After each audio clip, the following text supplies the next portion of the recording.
It's National Wheaties Week.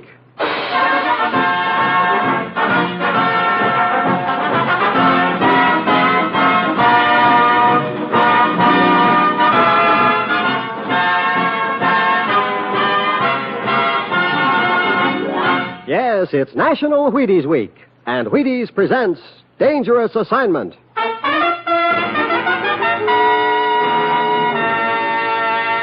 On stage tonight, transcribed from Hollywood, Dangerous Assignment, another in the Wheaties big parade of exciting half-hour presentation.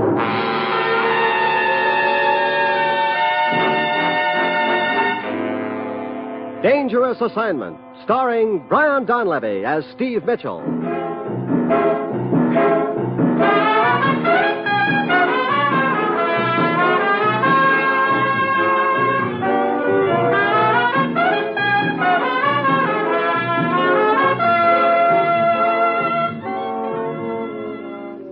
Yeah, danger is my assignment. I get sent to a lot of places I can't even pronounce, but they all spell the same thing, trouble.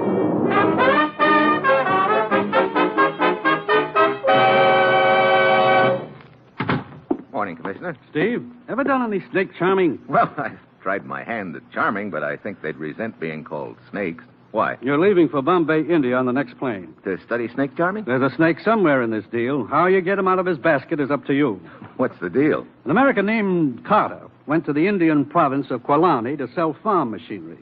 But when the Maharaja's inspector staged a surprise inspection of some of the crates, he found guns and ammunition there instead. Gun running. What some guys will do for a buck. The case against Carter was based on the testimony of a man named S. Gouda. He testified he'd seen Carter dealing with a native agitator, that Carter had opened a crate of guns in his presence and had been paid for them. Pretty convincing testimony. Yes, but right after the trial, this Gouda disappeared. Yesterday, he got word to us that he was hiding down in Bombay. He wants to talk to one of our agents secretly. You're the one he's going to talk to. I say, you got his address? Here it is. Steve, for obvious reasons, this has to be done undercover. You can't reveal your identity, and you've got to get Gouda before the outfit he lied for does. Well, that's it. You've got your assignment. Good luck.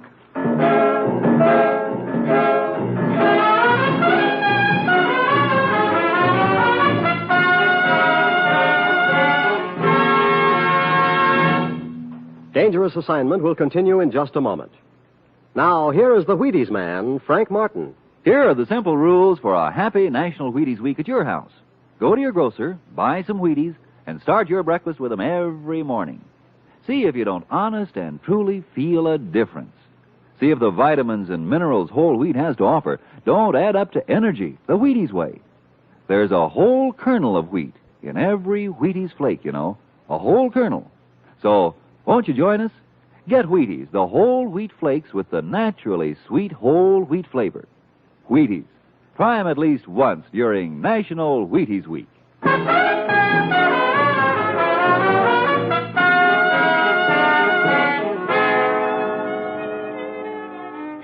Yeah, I've got my assignment. Going to be a friendly little race. Whoever gets to Gouda first wins. It's Friday night when I get to Bombay. I register under a phony name at a hotel near Gouda's rooming house, and then I go over. Down the street, there's a small building on fire, but nobody seems to be paying much attention to it.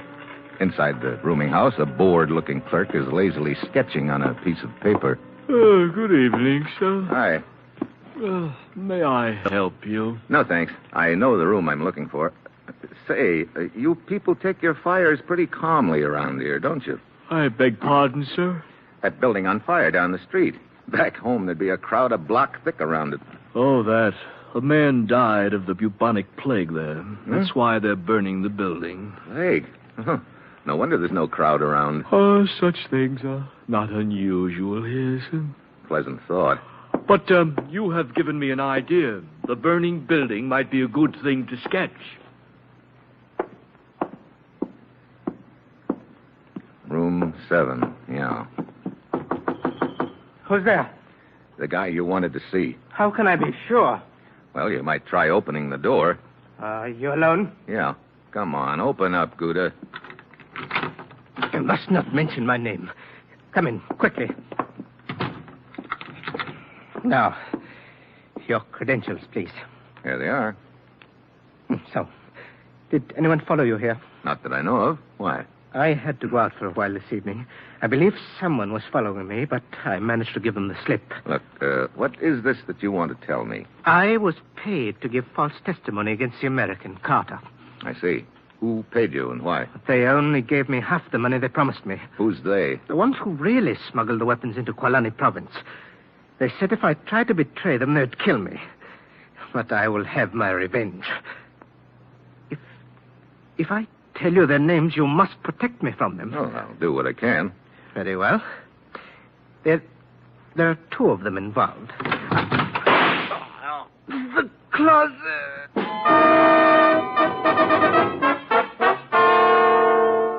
My back's to the closet. I start to whirl around, but something hard connects over my right ear. And a million comets explode in my head. The floor comes up at me fast. Very fuzzily, I make out something on the floor beside me.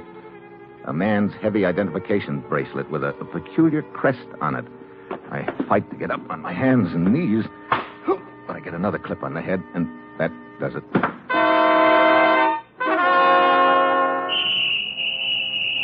Gouda is dead when I come to. The gun is in my hand. The bracelet's gone, and the police whistles are splitting the air. I hear steps pounding down the hall. So I jam the gun in my pocket and head for the window just as the door opens. Here he is, out in the alley. The clerk, you would have to be out here. Police, quick! Shut up. Police, here he is. Here he is. Sorry, Buster.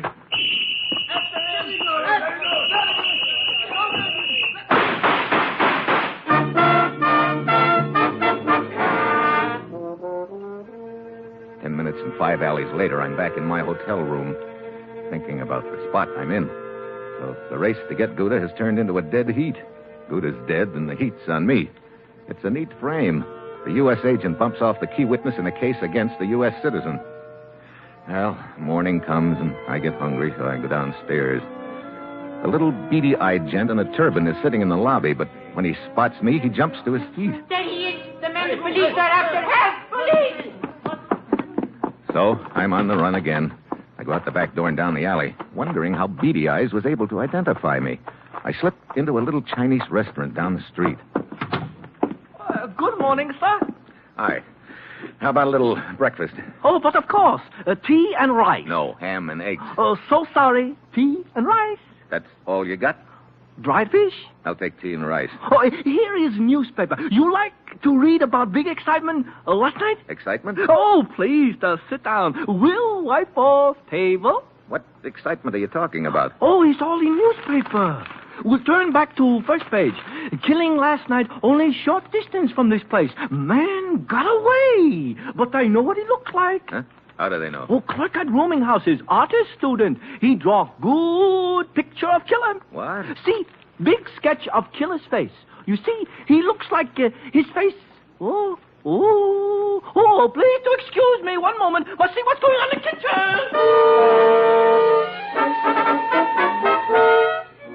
I get out of there fast. This is just great. Every paper in Bombay has my picture on page 1. I'm about to throw away the paper when a small ad catches my eye. Bandara, consultant. But under the name, there's a crest. And it's the same peculiar crest that was on the bracelet I spotted when I got slugged. I don't know what kind of a consultant this Bandara is, but he's the one guy I want to consult right now.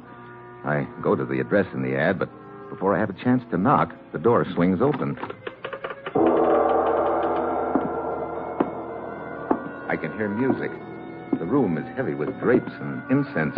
You are now in the realm of peace. Your problem will be solved. The voice seems to be coming from all over, but the room is empty. I am with you. Huh? Hey, right behind me. Bandara comes from everywhere and nowhere. Well, wherever you came from, I want to talk to you. Of course. You were impelled to visit me. Sorry. No sale, Bandara. What I need is information. That crest in your ad, is that your trademark? It is the symbol which identifies Bandara in the spirit realm. Yeah? Well, right now I'm more interested in the bracelet realm. The consciousness of Bandara is so elevated that the significance of your remarks passes beneath me. Well, then come on back down to earth for a minute. Now, look. Do you own a bracelet with that crest on it or not? Earthly possessions are of such little significance to Bandara that sometimes he loses the memory of them. I see. It sounds like Bandera's got quite a convenient memory. I suppose you've also lost the memory of where you happened to be last night. I do not seem to recall. I may have been in a trance. Yeah.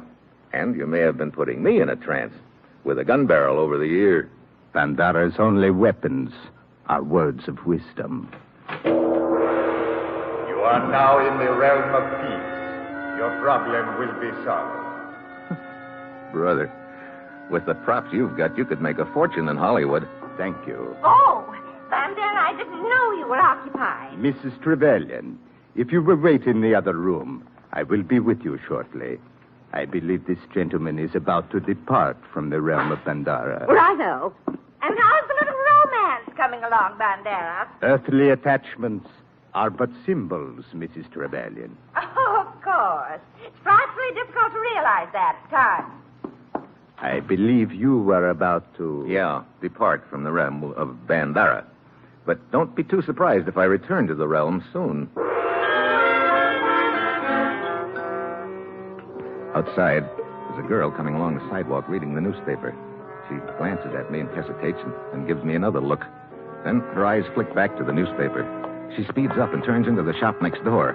I catch up with her just as she reaches the telephone. Oh. Hang up. Get away from me. I'm not kidding. Hang up. That's better. All set to call the cops, huh? What do you think? Come on, we're going to walk. Where are we going? I don't know. Come on. What good do you think this is going to do you? Pictures plastered on every paper in town. You're an American, aren't you? So what? So am I. So what again? Look, brother, you might as well kill me now, because you're never going to shut my mouth any other way. Why? You're not another American to me. You're just a trip home. I'm tired of this stinking place, and I'm broke. There's a reward out for you. I know that. I can't go back to my hotel. You live alone? Yeah. No. I think you were right the first time. Okay. Come on. We'll go to your place.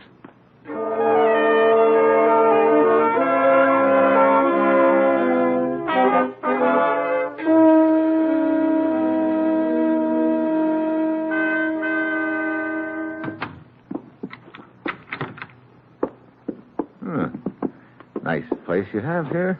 Make yourself at home. Oh, thanks a lot. Now what? Well, I've got to stay on the loose until I find out who framed me. Oh, sure. You're just an innocent little bystander who got framed. Put on a new record, will you? You've got it all figured out, haven't you? Look, like I told you before, you're a trip home as far as I'm concerned. What's your name? Carol. Steve is mine. Delighted. So you're not interested in helping me? Are you kidding? Would it make any difference if you knew that I really was innocent? Look, everybody knows you killed that guy in the rooming house. No, Carol. I didn't kill him. Who did then? I don't know. I've got one possibility in mind, if I can ever get the guy down off a Cloud 8 long enough to find out a few things. Oh, you sound real convincing. Now, look. Forget it. Okay. What good's it going to do you to stay here? Well, this is the safest place in Bombay I can think of for me right now. Okay. Go ahead and sit there. But you can't stay awake forever.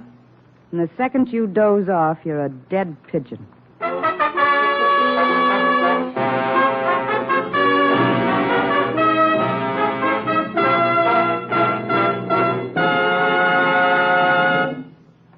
Say, did I tell you, folks, it's National Wheaties Week. And your grocer will sell you just as many packages of Wheaties as you want. Any day, every day. Now, isn't that nice? You can celebrate all you want to. And believe me, backstage here, we're sure taking advantage of the privilege. Just to prove it, here's Bob Reif, the talented young man who writes the thrilling stories you hear on Dangerous Assignment. Pull up a Wheaties bowl and join us, Bob. Thanks, Frank. I'll pick up that cue.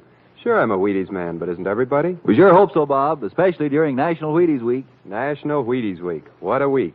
All the Wheaties you can eat just waiting to be bought at the grocery store. Wonderful, isn't it? Seriously, folks, I do think Wheaties are swell, and I hope you're getting yours, because when you buy a package of Wheaties, it tells us you like our show, just like that. So, if you want us to know, don't write. Just take home a box of Wheaties from the store. How about that, okay? It certainly is, and thank you, Bob Reif.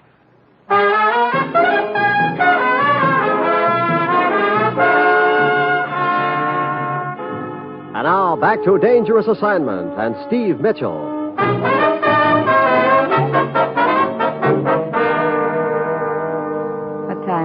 A little after noon. Brother, no sleep for 30 hours. You know, you're a strange guy. I don't get you. What do you mean? Well, I should think you'd be trying to figure a way to get out of town. That's just what I would be doing if I were guilty. If you were... Isn't it? Yeah, I guess so. I mean... Oh, I don't know what I mean.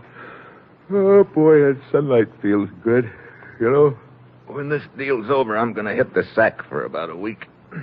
I guess you've been through a lot, haven't you? Yeah. And believe me, it's not habit forming. Well, you're safe for the time being. Just relax.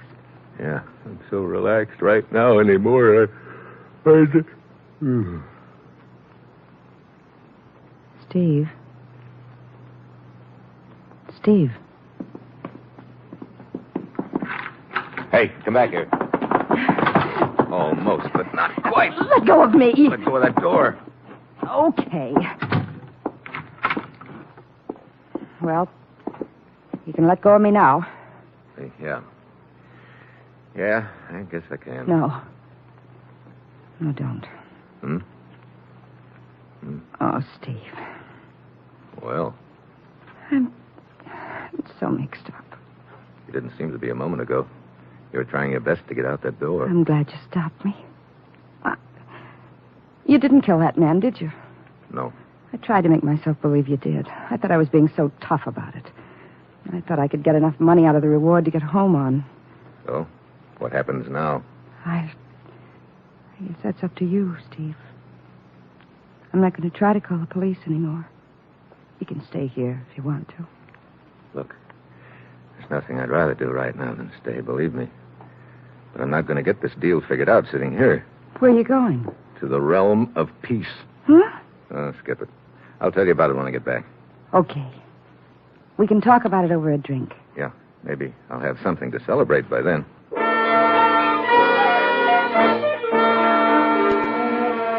I take the side streets to Bandara's place. On the way, I spot a guy following me. I've seen him before, then it registers. He's the little beady-eyed gent who identified me in my hotel lobby early this morning. I walk by Bandara's front door and turn into the alley. Then I wait. Looking for me, Buster? Let go of me. We're going to have a little talk. I'll talk. You're the guy who was sitting in my hotel lobby this morning. Why?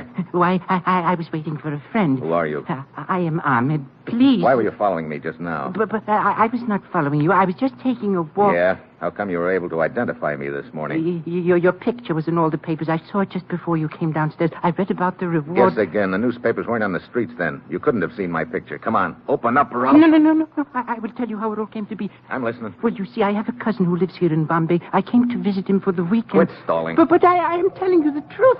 Hold it. What was that? And now this cousin of mine wanted me to... A car full of cops out in the street. So, that's why you were stalling. Police, idiot! Okay, you're looking for a reward, huh? Here it is.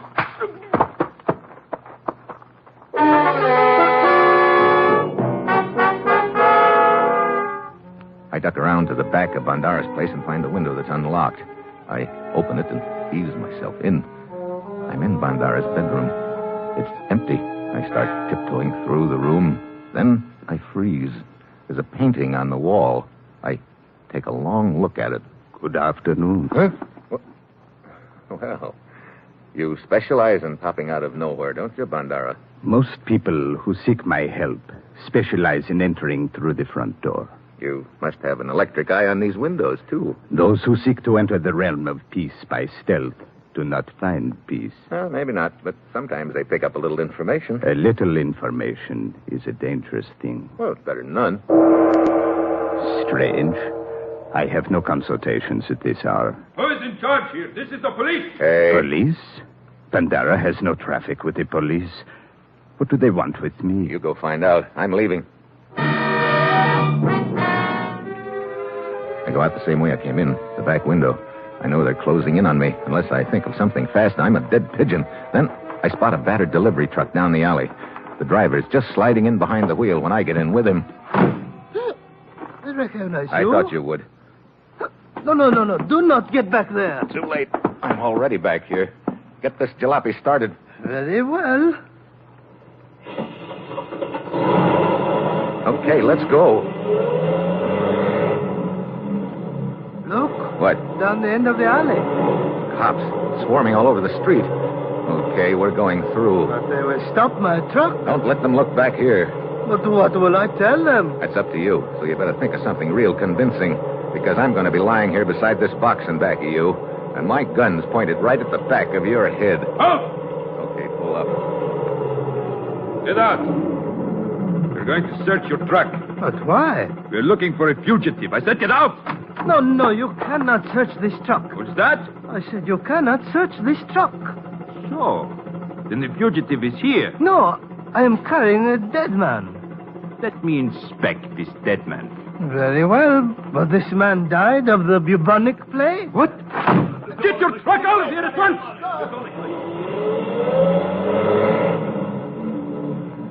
Boy, that was close. Where do you want me to take you? Oh, down the street away. You know, that was fast thinking, dreaming up a yarn like that on the spur of the moment. Oh, that was not fast thinking. How come? But is the truth. What? In that box beside you is the body of one who died of the plague. Oh, great. Hey, stop this jalopy. You just lost a passenger.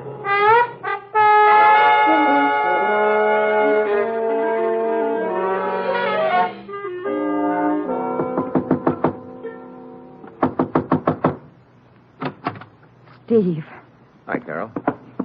I'm so glad you got back all right. Here's that drink I promised you. Thanks, Carol. Well, I've been doing a lot of running and dodging the last hour. I could use some fresh air. There. Oh, boy, that's better. I needed that. Hey, you're a fast drinker. You want another? No, thanks. Were you able to find out anything? Yeah. It looks like the deal's starting to fall into place. Oh, I'm glad. Where's this realm of peace you said you were going to? A place owned by a guy named Bandara. You think he's involved in the killing? I did think so, but I don't anymore. I guess it goes together something like this, Carol. Suppose an outfit wanted to smuggle some guns into an up-country province. Smuggle guns? Yeah. Just bear with me. I'm thinking out loud. So these gun runners smuggle them into the province in crates of farm machinery. When the plot is discovered, it's a pretty easy thing to frame Carter, the owner of the company, who doesn't know what's been going on. How are you leaving me way behind? Yeah. The gun runners pay a guy named Gouda to testify against Carter, but they don't pay him enough. He tries to double-cross them, so they kill him, right while I'm talking to him. Then they frame me, and on me, the frame looks good. A U.S. agent knocks off the key witness against a U.S. citizen. You're a government agent? Yeah. Gouda told me there were two people involved in the gun running. I think I know who one of them is. Who? A little gent named Ahmed who's been following me around, trying to sick the cops on me. And the other... What's the matter? What's this on your dressing table? Why, a jewel case. Why? That's what I thought it was.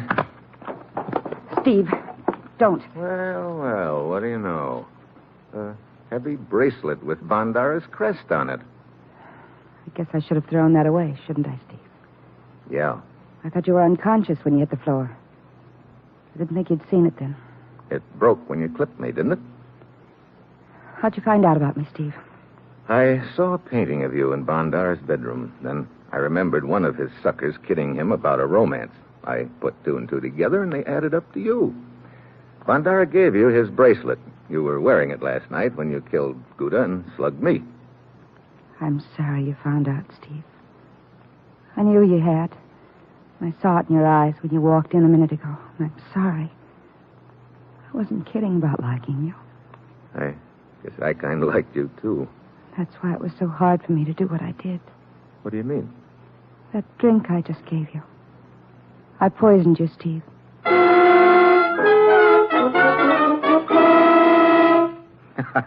You didn't really poison me. You're kidding me. I'll bet... Oh, no. You're not kidding me. Steve? My stomach. Carol, you did poison me. I had to. Carol. Steve! It is all over, sir. Yeah. It's all over, Ahmed. You had to do it, Carol. He got away from me at Bandaras before the police could get there. But now it is simple. I'll take his body somewhere and notify the police. We're in the clear. Yeah. So, he's very heavy, this Steve Mitchell. Let me give you a hand. Steve! I mean a fist. Oh, no, Carol. You're not leaving. Let go! Sit down. The poison. I saw you drink it. No, you didn't. I had you pegged when I walked in. I wasn't about to accept any hospitality from you. I poured the drink out the window when my back was turned to you. Then why the fake collapse? To nab your partner, Ahmed. You still don't have any evidence. Oh, Ahmed's the jittery type. I'm sure I can make him spill the whole story to the police. Steve, you've got to listen to me. I didn't know what I was doing. Give me a break, Steve. Let me go away. Maybe later we Save it, Carol, save it. I'm taking you both in. You know, we could have made beautiful music together, but now it's Ahmed who'll do the singing. And I bet his notes are going to sound real sour to you.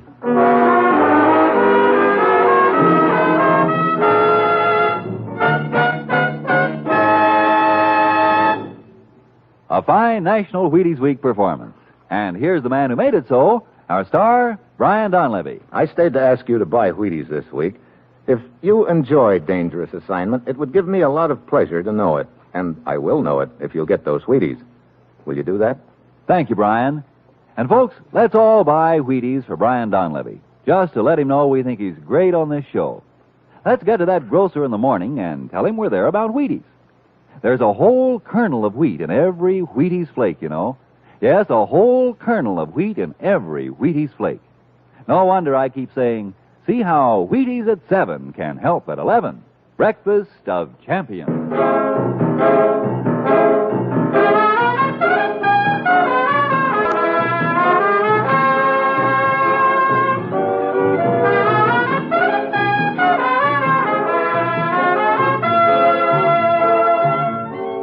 Dangerous Assignment, starring Brian Donlevy as Steve Mitchell, is written by Bob Reif, with music composed by Basil Adlam and conducted by Ralph Hollenbeck, and is produced and directed by Bill Karn.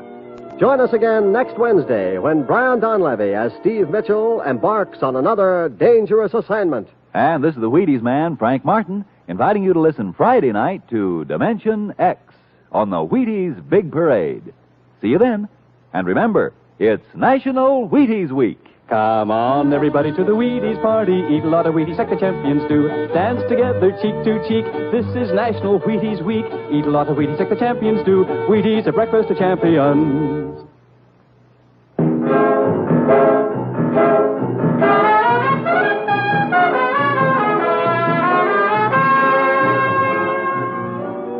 We can prevent the overwhelming number of forest fires which each year blacken vast areas of our precious woodlands. Full 9 out of 10 forest blazes are man-made, caused by carelessness. Only you can prevent forest fires. When traveling in the woods, crush out all cigarette, cigar, and pipe ashes. Break matches in two before throwing them away. Carefully douse campfires twice before leaving them. Another 30 million acres will burn this year unless you are careful.